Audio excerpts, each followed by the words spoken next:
Bonjour à tous, Magali, fille de Lune Tarot, j'espère que vous allez bien. Nous voici là pour faire ce tirage de la pleine lune en Gémeaux, c'est jeudi. C'est jeudi matin, pleine lune de douceur. Alors, comme Roland l'appelle, boucler les vieux dossiers. C'est drôle parce que je fais toujours des recherches avant de faire mon tirage de la pleine lune. Et le point principal, ce qui était marqué sur ma carte de Moonologie, les réponses que vous attendez ou dont vous avez besoin sont en train d'arriver.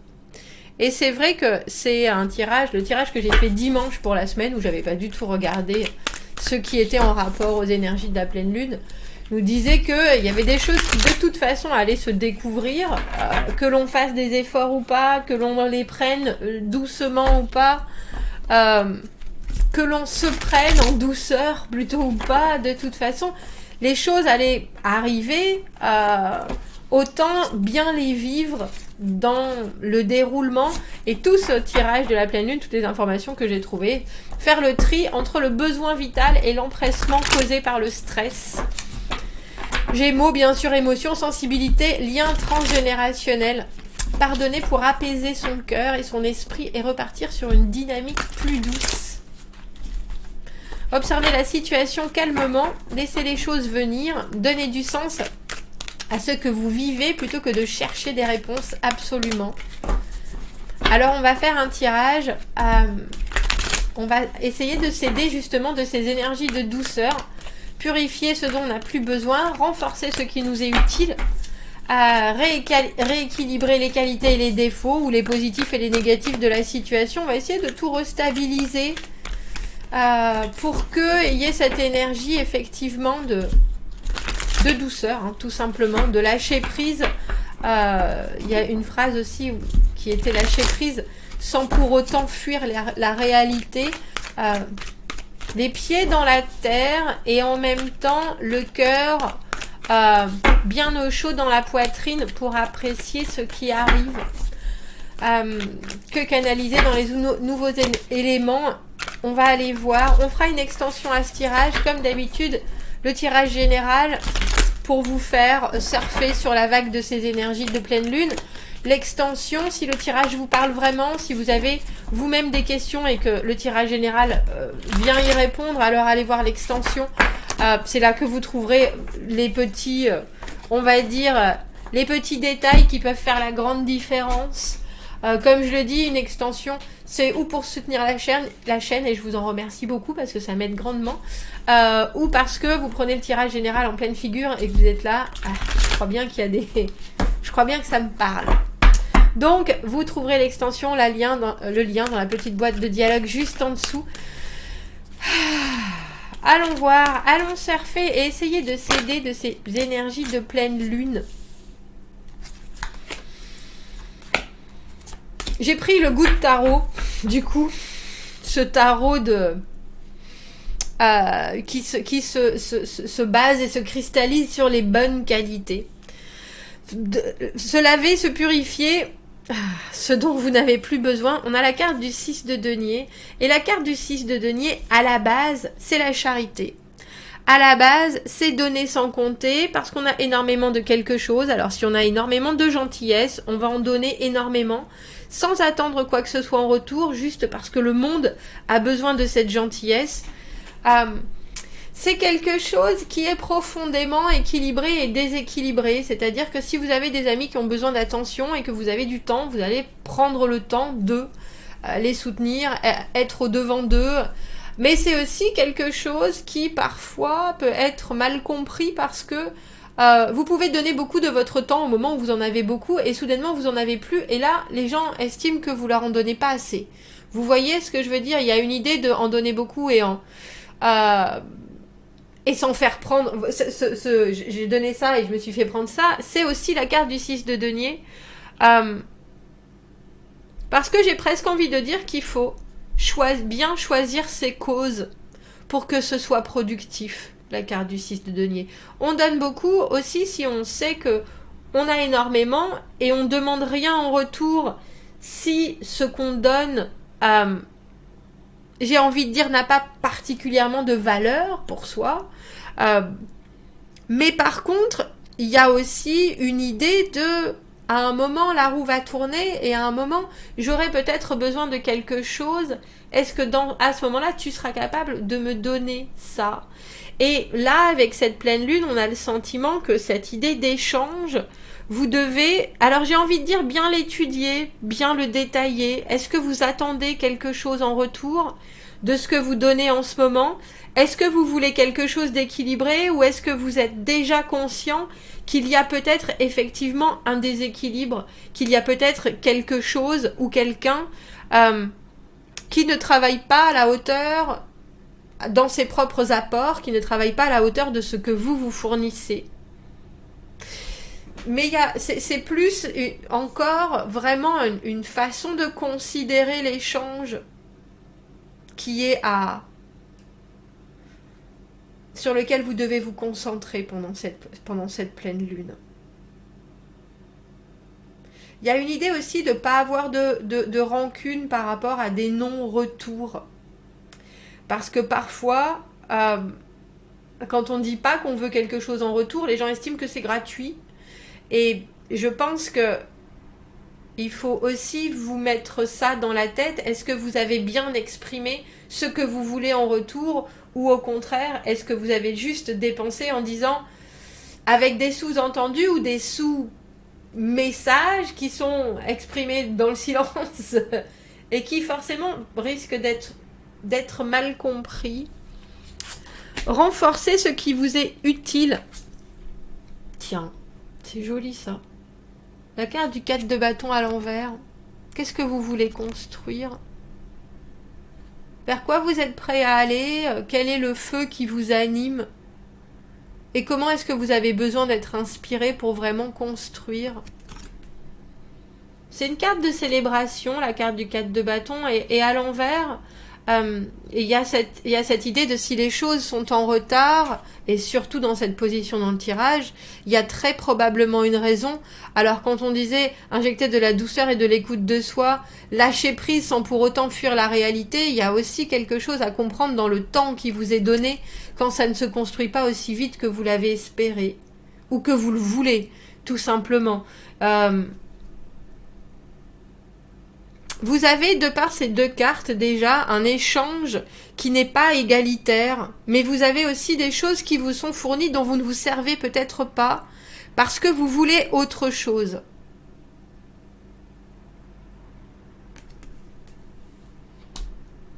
Et là, on vous donne du temps. Alors, qu'est-ce que vous devez faire de ce temps? Qu'est-ce que vous pouvez en faire? Et qu'est-ce que... Je pense que ça bouffe votre énergie, que ça vous draine peut-être un peu. Donc j'ai envie de dire, il y a quelque chose qui doit canaliser ou qui doit rediriger l'énergie vers vous. Parce que ça, pour l'instant, c'est en construction et c'est pas encore prêt. C'est comme une expo où les portes sont pas encore ouvertes. Donc au lieu de rester devant la porte à vous geler les miches, il y a très probablement d'autres expériences à vivre à côté, un petit bistrot où vous pouvez prendre un café, ou éventuellement un musée obscur, gratuit, qui lui est ouvert en ce moment. Il y a quelque chose où vous devez être productif par rapport à... Alors c'est productif plutôt que non réactif, si vous voyez ce que je veux dire. Rééquilibrer vos qualités et vos défauts, on a le 7 de coupe à l'envers. Ah. J'aime et j'aime pas particulièrement cette carte juste ici. Les plus ou vous et les moins de votre situation. Le 7 de coupe à l'envers, c'est prendre ses rêves pour des réalités, mais c'est aussi de la confusion émotionnelle. Je ne sais pas ce que je ressens, je ne sais pas ce que j'ai envie qu'on me procure. Je ne suis absolument pas sûre des éventualités et des possibles qui sont autour de moi. Et à aucun moment je suis capable de choisir. Alors je ne suis pas capable de choisir parce que j'ai pas particulièrement envie de prendre une direction et une action, j'ai pas envie de passer à l'action. Et puis il y a aussi, je suis absolument confuse par ce qui m'est offert et je ne comprends pas ce qu'on est en train d'essayer de me transmettre. Alors il se peut aussi que vos options soient complètement mélangées de par les gens qui sont autour de vous. Mais il y a aussi de là et de cet échange dont on parle depuis le début, ne pas prendre vos rêves pour la réalité. Il y a quelque chose où il faut s'asseoir dans ce que vous voyez de la situation d'une manière relativement tangible, si vous voulez pas, j'ai envie de dire sortir déçu, je pense, parce que on a l'impression que le 7 de coupe, c'est une carte qui peut vous amener très loin dans vos fantaisies, dans vos rêveries, dans vos fantasmes, dans vos...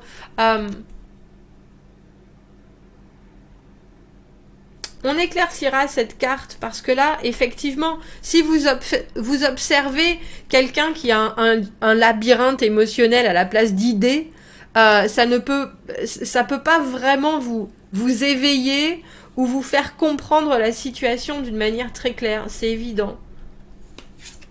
Alors que canaliser dans ces nouveaux éléments? Ah, on a le pendu à l'envers, ça m'étonne pas, c'est drôle, hein. De la source au fleuve. Le pendu à l'envers se retrouve debout, hein. N'a plus de sang à la tête.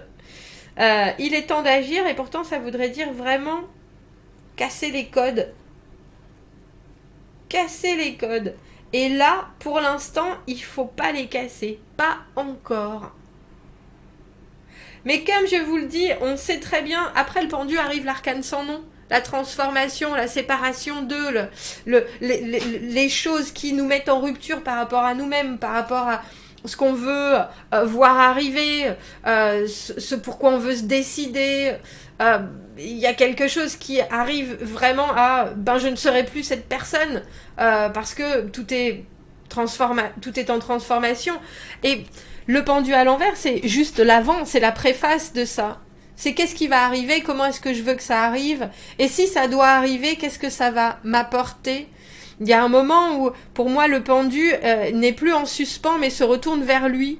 Il regarde plus forcément la situation, parce que la situation, je pense que vous l'avez bien comprise, et vous l'avez bien analysée, et vous avez eu le temps de la regarder sous tous les angles. Maintenant, il y a cette idée de vous retourner vers vous, et de savoir qu'est-ce que ça me fait quand je donne trop, qu'est-ce que ça me fait quand je donne pas assez, qu'est-ce que ça me fait quand je suis dans un cul-de-sac et que je vois que ce que j'ai donné n'a pas servi. On a l'impression que cette pleine lune, elle vous demande de vous retourner sur vous dans des moments de vie où, alors les choses ne vont pas forcément aussi loin que vous l'espériez ou ne se concrétise pas aussi vite que vous en auriez besoin. Et il y a aussi ce besoin de se retourner, un peu comme si vous étiez dans une galerie des miroirs, en vous disant, tiens, qu'est-ce que ça crée chez moi? Qu'est-ce que ça provoque? Est-ce que ça me dérange? Ou tiens, est-ce que ça, finalement, c'est plus confortable quand je fais ça alors que je l'avais pas vu sous cet angle-là, ou j'avais pas du tout exprimé comme ça? On a l'impression que vous pouvez être vraiment adaptatif avant de pouvoir vraiment vous décider pour quelque chose qui va vraiment changer les choses. Mais ça passe forcément par aussi une connaissance de ce qui vous fait du bien et ce qui vous fait peur, ce qui vous sécurise et ce qui fait crier votre ego, genre non, c'est pas juste, oh, pas encore, c'est pas moi, c'est pas de ma faute, c'est l'autre, je dois prendre le dessus, ou au contraire, non, je suis encore invalidée. On a l'impression que cette pleine lune, elle est vraiment en... Alors j'ai envie de dire qu'elle est en train elle a mis un projecteur sur votre âme. C'est-à-dire, il y a une situation là qui pourrait vraiment avoir la potentialité de vous faire prendre des vessies pour des lanternes, mais vous êtes en train de les créer vous-même. Ces lanternes et ces vessies. Parce que il y a quelque chose qui se passe. Même si le 4 de bâton est à l'envers, il y a des étapes qui ont été passées, il y a des directions qui ont été prises, il y a des choix et il y a une nouveauté qui s'est proposée. Forcément. Maintenant, effectivement, ça se stabilise ou ça se vérifie pas autant, ça ne s'extériorise pas autant que vous l'auriez aimé. Et je pense que vous êtes en train d'essayer de trouver des explications qui viennent de votre propre, alors ego autant qu'émotionnel, mais des explications qui n'ont ni queue ni tête parce que ça n'existe pas en dehors de ce que vous aimeriez voir arriver ou en dehors d'hypothèses qui ne sont que de la confusion.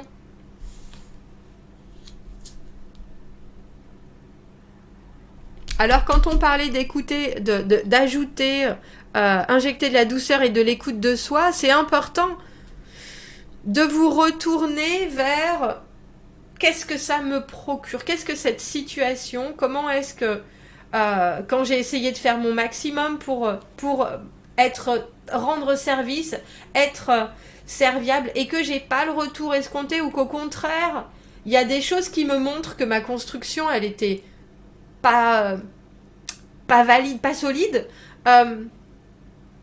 au lieu d'extrapoler vraiment sur oh ben ça doit être parce que ça ou ça doit être parce que ça, sûrement on essaye d'excuser ou en même temps on essaye de comprendre, on vous dit retournez-vous sur vous.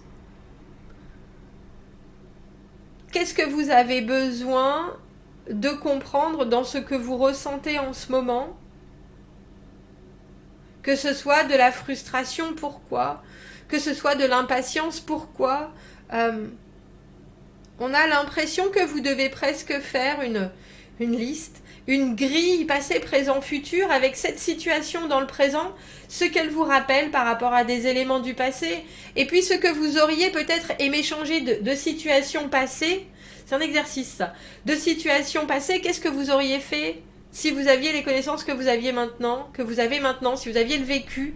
Et on a presque l'impression qu'il faut mettre des schémas, j'ai envie de dire répétitifs, parce qu'avec ce Gémeaux, il y a l'idée de transgénérationnel, mais aussi, je pense, de ce que vous avez déjà vécu, pour voir, avec ce que vous connaissez mieux de vous maintenant, est-ce que vous êtes prêt à vivre pour la suite, ou est-ce que vous devez quelque part créer des changements et voir les effets transformateurs déjà de ce recul que vous avez réussi à prendre. On va faire un rituel. J'avais décidé ça parce que ils disent que à cette pleine lune en Gémeaux, il faut faire un rituel. Alors on va aller voir ça. Qu'est-ce qu'on rajoute dans ces énergies de bienveillance sur ce tirage de la pleine lune de jeudi? Cette pleine lune en Gémeaux, quel est le message que l'on doit... Elle est là, cette carte. Recevoir. Oh, les souhaits. Les souhaits, les vœux. Cette saison en même temps, messieurs, dames. Cette saison.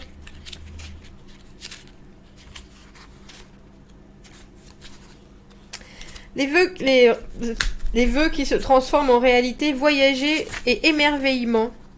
C'est la carte dit « Il était une fois ». C'est une carte, c'est un signe très positif que ce moment est là pour que vous fassiez un souhait. C'est ça, on dit faire un souhait? Non, faire un vœu, c'est ça, merci. Et les chances font ce vœu va devenir réalité. Le symbole de cette carte est la fleur de pommier. Les pommes ont toujours été utilisées pour faire des sorts depuis des siècles et des siècles. Alors, voyons. C'est à la prochaine nouvelle lune. Donc, on ne fait pas de rituel à cette pleine lune, mais on pense déjà à son vœu pour la prochaine nouvelle lune. C'est dans 15 jours. Prenez une pomme et coupez-la en moitié. Merci. Enlevez de la pulpe de part et d'autre de chaque moitié de pomme. Écrivez votre vœu sur une toute petite morceau de papier et placez-le à l'intérieur de la pomme. Joignez les deux parts de pommes ensemble, together, avec 5 pics. Je suis en train de chercher des pics à dents. Bref. Ah, merci. Comment ça s'appelle? Des cure-dents. Pour réussir à sécuriser votre souhait, enterrez cette pomme avec son souhait dans le jardin et attendez à voir des résultats positifs par la pleine lune prochaine. Donc ça veut dire dans un mois, on fait les vœux, on fait cette pomme et faudra que j'y repense. Si vous pouvez m'y faire repenser, ça pour la nouvelle lune prochaine, qui sera dans 15 jours. Et on aura des résultats dans un mois. Bon, on va aller voir l'autre côté. On va aller voir qui reçoit avec ce 6 de denier. On va aller voir aussi qui vous fait voir ces monts et ces merveilles et qui vous fait vous-même créer un voyage qui n'est pas forcément réaliste. Et je sais même pas si vous êtes prêts à y aller de cette manière-là. Si ça vous parle, on se retrouve dans l'extension. Vous avez le lien dans la petite boîte juste en dessous. Sinon, j'espère que ça vous aura déjà aidé à surfer cette pleine lune de jeudi. À bientôt, merci.